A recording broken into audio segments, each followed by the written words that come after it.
What is up, people? I'm going to show you, I realize I did not show you this in the video I put before, so this is me showing you how to solve sort of this graph so you can solve the rest of it. So let's start off with the moon. Let's look at the moon here.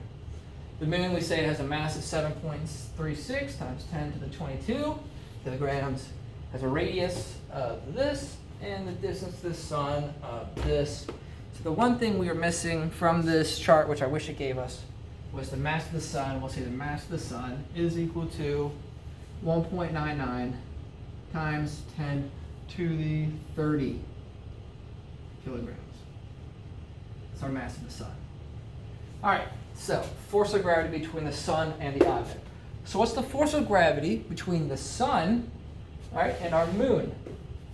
Let's set up our equation. Our force of gravity is equal to G m1 m2 over d squared. Now, something I want you guys to think about and understand.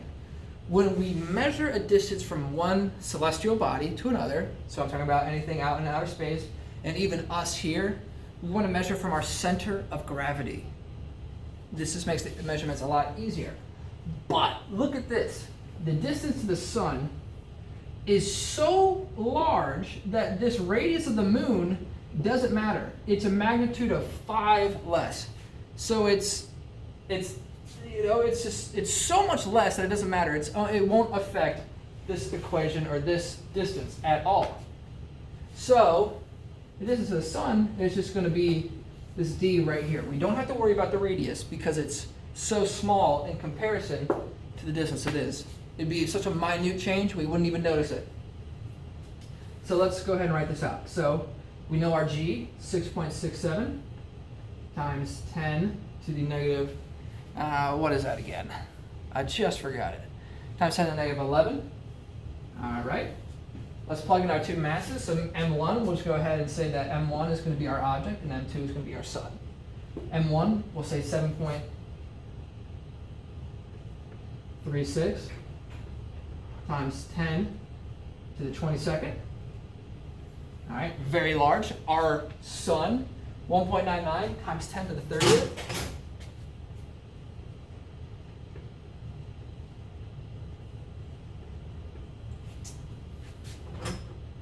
And what I want you to realize about these numbers is, right here, when you see times 10 to the 30th and times 10 to the 22nd, you're like, oh, that's not too far away. It's only 8 away. It's not. It's 8 decimal places away, right? So 1.99 times 10 to the 30th minus 7.36 times 10 to the 22nd is still going to be 1.99 times 10 to the 30th. You would not even notice that change, right? The sun is massive. It is so much more massive than anything on this list. Besides maybe Jupiter's getting pretty close. So then our distance, remember, since the radius of these things are so small compared to the radius of the sun, and the distance that it is from the sun to there, we'll go ahead and just put that in there. So 1.50 times 10 to the 11th. So now we just plug all this into our calculator. Now, a couple of you guys don't have scientific calculators or graphing calculators, which is fine. If you do have a graphing calculator, you probably already know how to do this, but I'm going to show you how to do this on the calculators that we use in class. So let me pause the video real quick and I'll show you how to do this.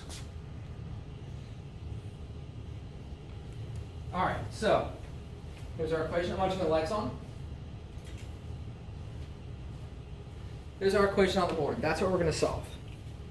So we're going to start off by saying 7.36 E 22. So you just press, again, let me show you. I don't think that was in view. Let me focus it in. All right. Let me lock in that focus. All right. So 7.36. Then you press this E button, the E button right there, that EE, and you type in those numbers. That EE just means times 10 to the. That's what that means. So 7.36. Then we hit enter. We multiply this by 1.99 EE 30. Hit enter. We're going to divide this by 1.5 E11. Hit enter. Oops, I messed up there. I'm supposed to actually square that. And I didn't. I wrote that wrong in the equation too, so let's go fix that. All right. Fixing our mistake.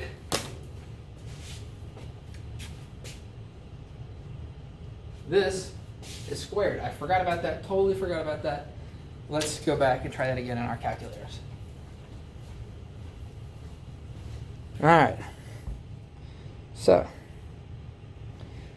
again, 7.36 E22 equals, or whoops, 7.36 E22 times 1.99 E30 equals, divided by, we're going to put this in parentheses, double parentheses actually. So hit the first parentheses button twice, go 1.5 E11, hit enter, or hit close parentheses, and now hit square, and hit close parentheses again, and then hit enter. So that's our value right there, right? Now we're going to multiply this by our gravitational constant. So we're going to multiply this by 6.67 e to the negative 11. All right, and you just press that negative button right there, and then you type in your negative. And this is going to give us our force of gravity. 4.34 times 10 to the 20th newtons. It's force of gravity from the sun on the moon.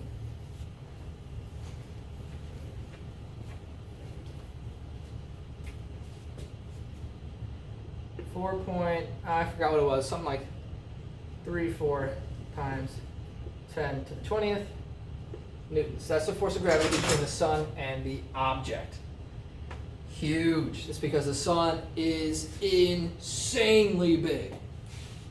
All right, let's look at the gravitational field strength at the surface of that object. How would we do that? We use this equation right here. We say the gravitational field strength is equal to G, m of that object, over the radius squared. That's how we would solve that. So let's plug in our numbers. Here we go.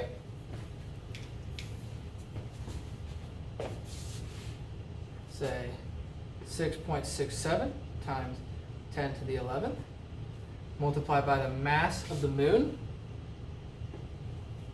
7.36 times 10 to the 22nd. I'm going to erase this.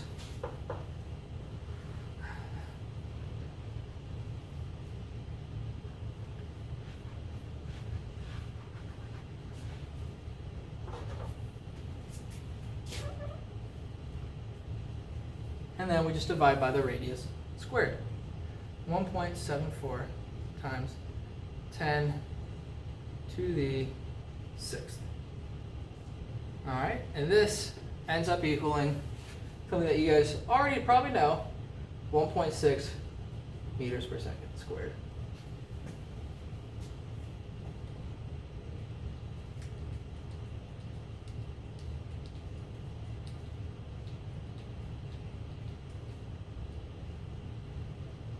When I ask for gravitational field strength, it's really just asking for the acceleration due to gravity.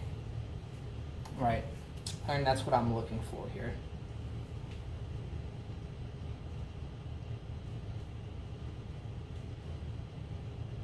All right, now let's do the last one. Weight of a 80 kilogram student on this object. Well, we know our weight is equal to mass times gravity.